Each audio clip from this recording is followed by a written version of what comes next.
आपने वीडियो देखा होगा म्यूचुअल फंड का।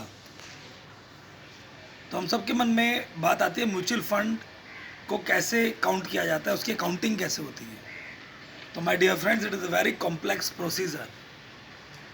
वो आप और हम लोगों के ऊपर की बात है, because there are so many smart calculators on the basis of which a company can decide the value of mutual fund. उसमें हमें नहीं जाना है, लेकिन generally in the newspaper we learn the terminologies.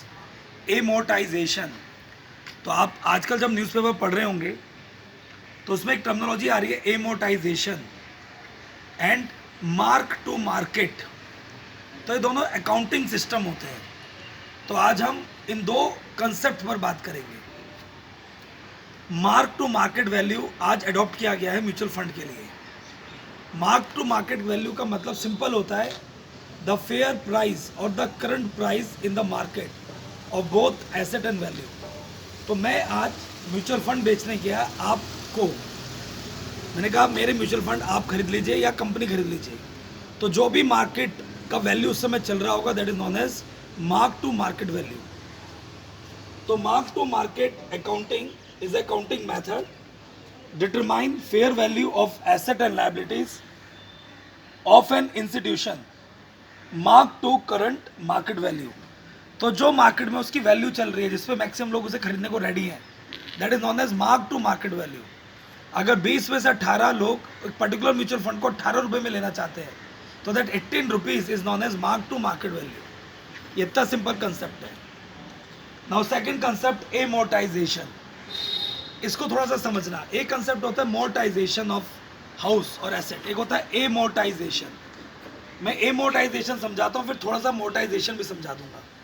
Amortisation, आप सबने देखा होगा कि some of your relatives mother father took the loan, या आपने खुद ने भी लोन ले रखा होगा कुछ, और उसकी कुछ मंथली किस्त जाती हैं। That instalments are including the interest. तो ये कैलकुलेट किया जाता है कि देन द इंस्टॉलमेंट, जो स्टार्टिंग इंस्टॉलमेंट होती है उसमें इंटरेस्ट इंक्लूड होता है, प्रिंसिपल अमाउंट नहीं होता। तो सपोज मैंने 20 लाख का लोन लिया और अल्टीमेटली आई नीड टू पे 29 लैक्स। तो स्टार्टिंग इंस्टॉलमेंट्स में वो 9 लाख रुपीज़ पे करूंगा एंड देन 20 लाख रुपीज़। तो ये जो किस्त बनती है, दिस पर्टिकुलर प्रोसेस और accounting method is known as amortisation.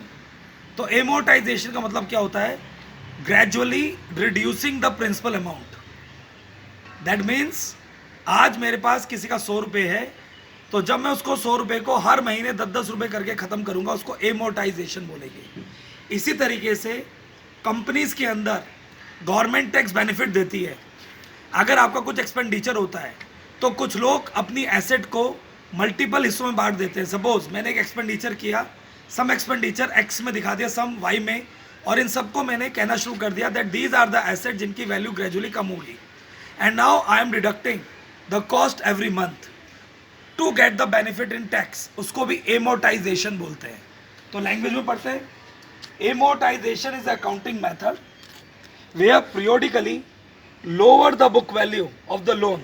तो जितना भी हमने लोन लिया है 10 लाख का, उसको gradually 8 lakh, 6 lakh, 7 lakh, 5 lakh, 2 lakh, 1 lakh and then 0 booked value of loan और इंटेंजेबल एसेट्स। अब ये इंटेंजेबल एसेट्स क्या होती है? Goodwill, brand value, brand price, intellectual property, ये सब इंटेंजेबल एसेट्स है, पीटी में आ सकता है। Assets, now it is of two types and we can practice in two types. Number one, regular paying the debt and interest। तो regular हम जो अपना इंस्टॉलमेंट है विद इंटरेस्ट पे करेंगे, जैसा एक सिंपल बैंक लोन के समय हम करते हैं, उसको एमोर्टाइजेशन बोलते हैं from the side of bank. And number two, spreading out of capital expenses. जो मैंने बताया, एक कंपनी अपने कैपिटल एक्सपेंसेस को बांट देगी और उन सब कैपिटल एक्सपेंसेस को धीरे धीरे जीरो पे दिखाएंगे, क्योंकि हम मानते हैं कि हर चीज़ की वैल्यू एक समय बाद जीरो हो जाती है, और जब हम उसको धीरे धीरे खत्म करेंगे तो उस प्रोसेस को एमोर्टाइजेशन बोलते हैं। तो these are the two things. Earlier mutual fund accounting method was amortisation, but today mutual fund accounting method is mark to market accounting. इसके बाद एमोर्टाइजेशन का उल्टा होता है मोर्टाइजेशन। मोर्टाइजेशन मेनली हाउस के लिए लिया जाता है। सपोज मैं एक बूढ़ा व्यक्ति हूँ और मुझे पैसों की ज़रूरत है, तो मैं बैंक के पास जाऊँगा और उनसे बोलूँगा आप मेरे कागज़ रख लीजिए हाउस के, और मुझे इस पर आज की वैल्यू के हिसाब से पैसा दे दीजिए। बैंक ने उनको बोला आपके मकान की वैल्यू है 50 lakhs, हम आपको दे देंगे 40 लाख। तो old person is happy and taking 40 lakhs, लेकिन बैंक ने बोला ठीक है आप अपने हाउस में भी रहिए। जिस दिन आप और आपकी स्पाउस इस धरती पर नहीं रहेंगे, we will take over this house. This process is known as monetisation of assets. तो उम्मीद करता हूँ आपके छोटे छोटे कंसेप्ट समझ में आ रहे होंगे। This two concepts are very important related to mutual fund and PT in economics, mark to market accounting as well as amortisation. और बहुत सारे कंसेप्ट के साथ हम आपसे मिलते रहेंगे। Please solve the PT free mock test series of Aspire all India level composite paper. We will upload after some time. Now it is topic wise and subject wise. Even please refer our student zone science and technology monthly booklets from January 2019 to March 2020, and we will come out with the whole 100 question test paper of science and tech and general science. तब तक के लिए पढ़ते रहिए, पढ़ाते रहिए। पढ़ेगा भारत, बढ़ेगा भारत। जय हिंद, जय भारत, नमस्कार, थैंक यू।